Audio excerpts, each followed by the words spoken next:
I'm here at the Harold Clurman Theater with Randy. That's me. And Randy's show is called? It's called Randy Writes a Novel. And why is Randy writing a novel? Good question. Let's ask him. Hey, Randy, why are you writing a novel? I have no idea. Initially, it was a shameless cash grab where I thought that if I took all of my ideas and put them in writing, I could sell them to a multitude of people. But now I've written the book. This is it right here. This is my book right here, ladies and gentlemen. Right here. But now I've written it. I don't think it's any good.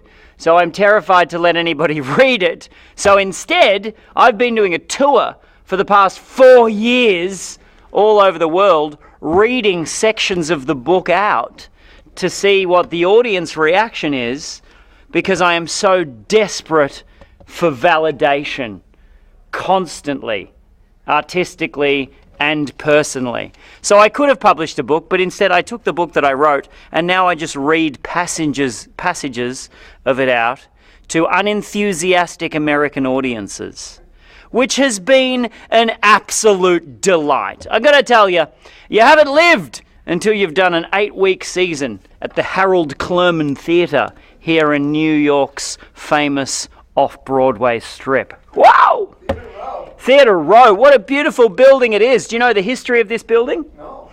Originally, Theater Row was a burlesque house in the early 20s, and it burnt down. And what they did was they rebuilt a supermarket, a primitive form of supermarket here, that only catered to the burlesque performers. So it was mostly, lingerie and cucumbers and, all sorts of nipple tassels, a lot of nipple tassels, and full cream dairy milk, lots of stuff like that. And then eventually that burnt down, and on the side of that they built a warehouse to store boxes, empty boxes that had come from other warehouses on their way to different warehouses. So there's a box warehouse, warehouse that makes boxes. You've got to move those boxes from warehouse A to warehouse C. But in the middle, they take a little rest in warehouse B. And this was warehouse B and then that burnt down. And then in 1997, a man by the name of Harold Clurman built a small hut here, not to be confused with the famous theatre doyen Harold Clurman, just a chap by the name of Clurman, built a small shack on this spot to raise baby carrots. Yeah, he wanted to sell baby carrots in bulk to the New York people, and then that burnt down. And then in 2006 they built a theatre here, and they named it after the theatrical Harold Clurman, and the baby carrot Clurman was very disappointed. That's the story. Wow, that has nothing to do with your novel. You can quote me. That is fact. Take it as gospel. I believe it. Yep. And that's it, really. I've just been travelling around the world. This show has been to, good Lord now, several countries. This is the first time I've ever performed it in America. Performing it in New York is pretty exciting, I like New York a lot. You're from Brooklyn, right? Yeah, well, originally Manhattan. Manhattan, whereabouts are you from originally? I used to live downtown in what was called Washington Market. Oh, yep. Then became Tribeca. I know the area. Yeah. I'm staying in the West Village. Oh, lovely. Yes, I paid $900 for some smashed avocado this morning. It was tasty. There was chia seeds on it, and some sort of arugula sort of concoction. Wow. Yeah, it was pretty great. And that's it. That's my budget for the entire trip. On one brunch. I came here thinking I'd be able to survive for 2 months. One brunch, I'm out. I'm done. That's it. Can you talk about your owner? You're a good friend. No. Nah. Oh. That's fine. Yep. Okay. We don't talk about the war. He stays down there. Okay. Next question. Okay, so puppetry. Nah, next question. You can do better than that. Come on, you've got me here in the Clurman Theater. History of theatrical joy. Amazing. You've got me Oh, you've got me right in the palm of your little hand, of your Tribeca dwelling since moved to Brooklyn hand. You can ask me anything. How did you come to be?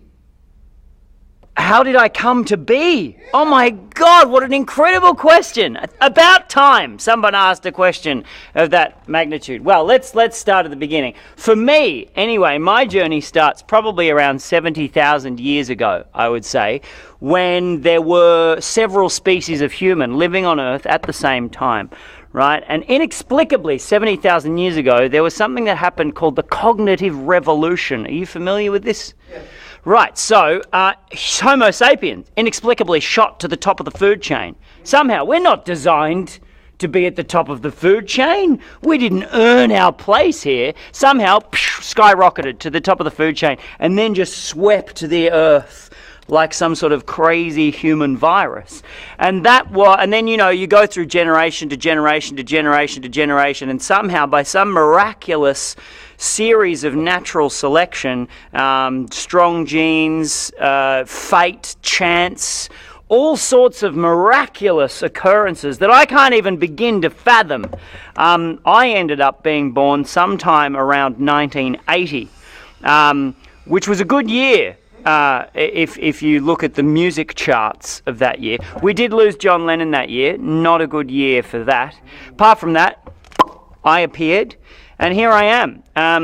My parents, good eggs, very nice people, still alive today, very lucky, still got both my parents kicking around.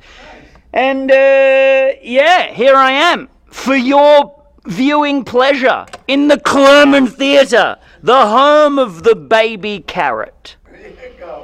That's amazing. Isn't it? Isn't it incredible when you think about it on that level? Because we're not really meant to be here. Nobody knows what it was. There's a lot of talk about maybe it was the development of complex language structures, that, suddenly we were able to gossip about other people and we were able to talk about more complex ways of hunting and protecting ourselves and scheming, really. Plotting, scheming and gossiping is what maybe got us here. I tend to think it was some sort of intergalactic messiah that came down and gave us some psilocybin mushrooms and taught us a few three-syllable words and then left again and just left us to run riot. Wow. I think we may be an experiment gone wrong. I think you're right. I think you're right. Well, you have a show here. No show. I just come here every night and talk about the evolution of humankind. Oh, I see. Okay. If people happen to walk through the door, so be it. The other night I did a 28-minute interpretive dance piece entitled Humans, What Are We Good For? And went like this. I can do you the whole 28 minutes if you want. That's okay. You don't want to see it? Not the whole thing.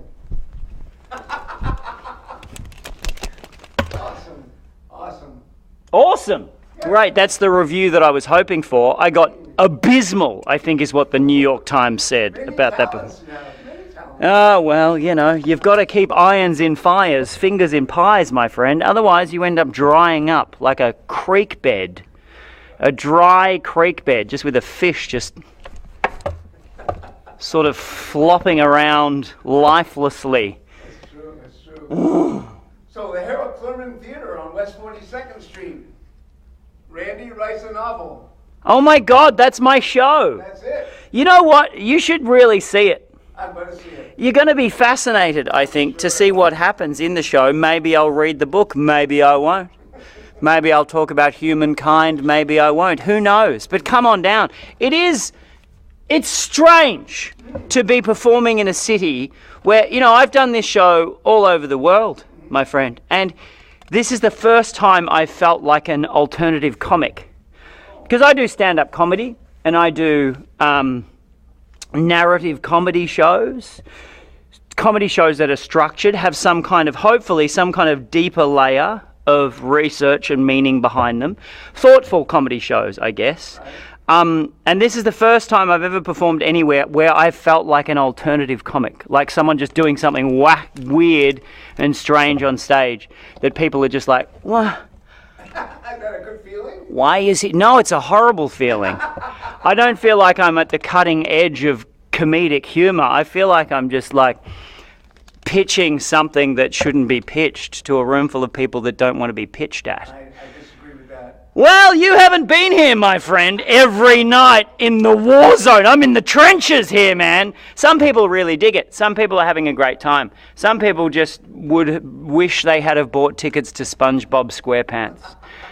So, you know, if you're expecting some sort of beautiful theatrical experience with songs and I'm going to do all sorts of really amazing, fun things for the whole family, get a ticket to SpongeBob.